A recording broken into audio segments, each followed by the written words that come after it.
وجيء يومئذ بجهنم يومئذ يتذكر الإنسان وأنى له الذكرى يقول يا ليتني قدمت لحياتي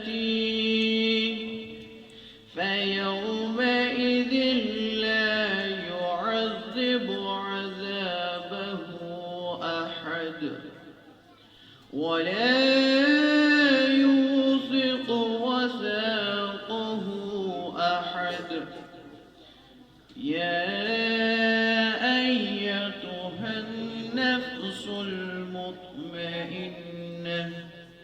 ارجعي إلى ربك راضية مرضية فادخلي في عبادي وادخلي جنتي.